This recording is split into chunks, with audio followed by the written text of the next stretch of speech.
Smyth, you got any practices like that? Do you have any rituals before you really start sitting down to create? No, I have a smoothie every day, pretty much. Yes. Didn't this morning, so already breaking my own. Yeah. But he does munch himself separately. What else? Yeah, I don't know. Not too ritualistic necessarily. Each day's kind of looks different and stuff. My work schedule is really weird right now too, so. Yeah, I don't know. I don't really. Do you, Sven? I smoke a bong rip and burn a candle and post for like 4 hours. But I gotta make sure people are out of the crib. If people are out, I live with people. And can you not really like is it hard for you to record a song? Yeah. Like when there's people in the crib? It is only in that like I literally just don't want to affect their day. Right. Like artistically I can kind of get away with it. But it's weird. Starting when people are in the crib, I struggle with. But if I've already started and then they come into the crib, I'm alright with it. You know what I mean? I can keep writing or doing what I'm doing if I'm already into it. And I also live with like a bunch of musicians, so it makes it people who get it. You know, it's not like just random people that you're like, I'm a rapper. Yeah, exactly. I had to deal with that when I started making YouTube videos. Because when I started it, I mean, all I had was my phone camera or something. I had a little space at the end of the table. Like we had this table that had all our computers on it and shit, a big long one. And I had my spot right at the end, and like that's where I would have to set up and film. So if you're looking at some of my oldest videos, which are rough. There might be someone sitting right next to me, you know, just off camera, you know. That's funny. And they're playing Overwatch or something, or WoW or something, you know. Yeah. And you can hear Ben's keys typing, or you know, and him like getting angry at the game or something. But that was a big thing. Like, it's still hard for me to do that sort of thing. Like when other people are in the house or just doing their thing, or they're upstairs and they can hear me. Yeah. It's a little uncomfortable. That's why I'm glad I have this space now. Yeah, it's a great space. Close the door, and I don't really have to be bothered too much. It's weird to do that because you gotta get in. It is to the act, especially if you're doing goofy ass shit. Sometimes it's like if you're making something good too. A lot of times it's like it feels kind of goofy to get it out. Like or sometimes things look good on camera that I've kind of made sure they look the right way. They put together. But I'm not here just like ripping them off like one take, you know, like with all the jokes and shit. Like I'm super funny off rip. So having someone watch you like work through the process is a little awkward. Having people listen to you do ad libs is one of the most embarrassing things. Right. It's atrocious. I've heard someone talk about like no matter who the rapper is, and no matter what the ad lib is, watching them just do the ad libs is hilarious. When you can't hear the beat, you know, it's only in their headphones. And you're just watching them. Right. Molly. Chief Keef is the best one. You go on YouTube and just search up Chief Keef ad libs. That's hilarious. And it's just like him, no music in the studio. Old Busta ad libs are hilarious. Oh yeah.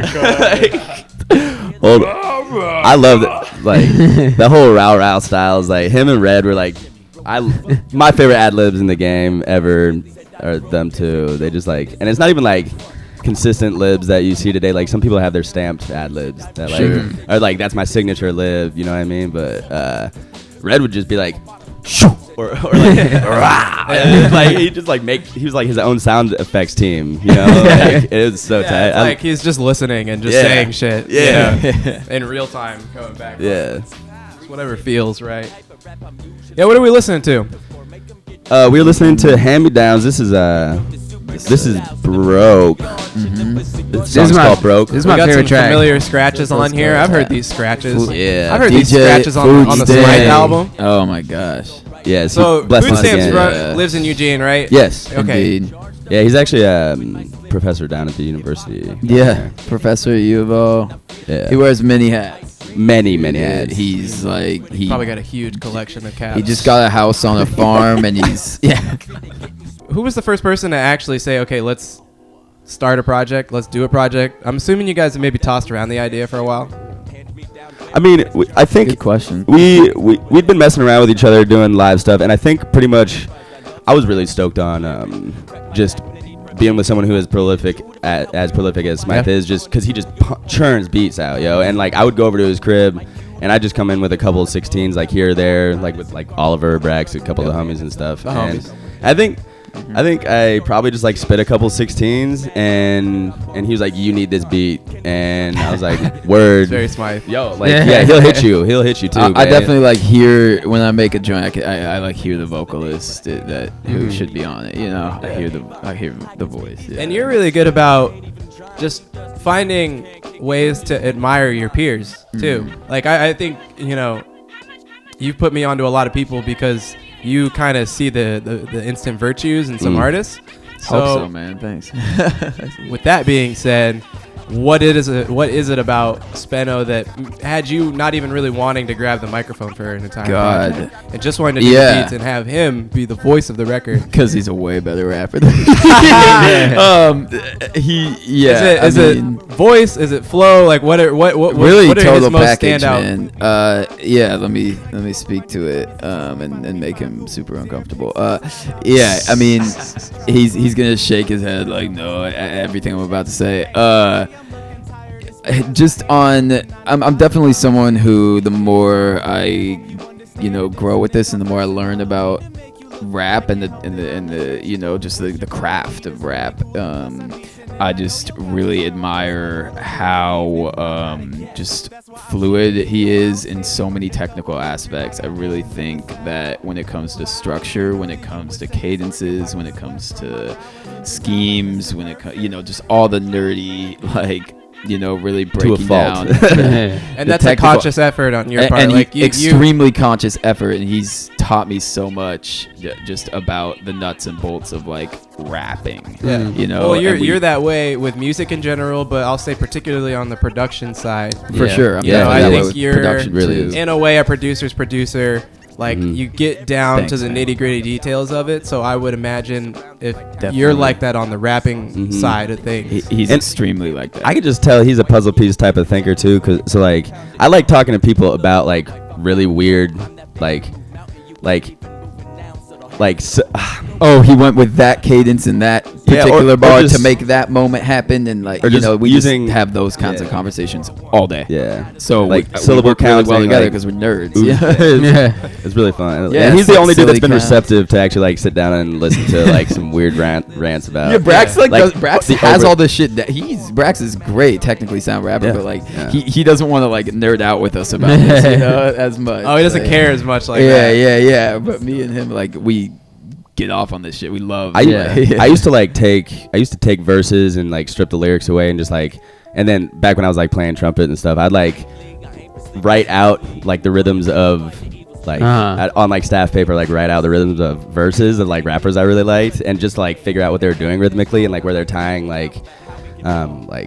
certain things are. And this was before you ever even really wanted to rap, or? Yeah, I was doing this when I was 12, 13, 14, and I would rap freestyle with the homies and stuff, but really trash living room rap, you know what I mean? But I was always just interested in how could you make a cadence match what you how can you make a rhythm you're really interested in match with words is just incredibly interesting to me, and so I would just start a verse and be all right, which accents do I like? All right, and then you just write that out and then syllable match all going through, and that's kind of a gimmicky way to write, but really fun, you know what I mean? It's Rakim it's has just has one of a those similar things you do thing. when you're a kid and you got crazy mad what he just time to did. just pay attention to random shit. And I think about now all the shit I was doing when I was 12 years old. And I just, now that I look back on it, I was always so invested in rap music. Me too, my entire Same. life, it was I was so obsessed, and I never even really saw it that way. Neither did But I. you look back You don't now, have or a you look bird's to eye where you are at all. now, Yeah. and you're dude, that was stuff I was just I thought I was just wasting my time. This is why we're here. Randomly, exactly. Yeah. Exactly. Yeah. So that's incredible to hear that as relate. far as that far back, it's you were just into the science of it. Yeah. And you're a trumpet player too? I didn't know. I used to be. I wouldn't call myself a trumpet player at all. Okay. It's So too you- athletic of an instrument for me to keep up with it. It really is. You weren't gonna do the horns on this. No, that Tony, man. Yeah, shout yeah, out to Tony. Yeah, if you ever get a chance to peep The homie. what he does, I mean, that dude is a legitimately world class jazz Literally, trumpeter. he won. Won international competitions. Yeah, like some of the biggest international jazz trumpet competitions. And he's won just an them amazing twice. composer and Great writer, writer. and good friend and Great homie. etc. Like just Yeah, we got lucky Very with. lucky, I mean, I'll speak. I got disturbingly lucky because I got AZ'd on my own project. Brag's got the best verse on it. I got. I was like, what? Yeah, no, sorry. That's so I gotta good. start, You gotta start using that That's term really more. good. Yeah. That's really Brag's got. I got blessed with an insanely dope verse from him. Really hot beats from Smyth, and Food Stamp and Tony are like literally some of the most. I mean, I've looked up to them for a while, so it was really dope to have them be a part of it. It was really dope.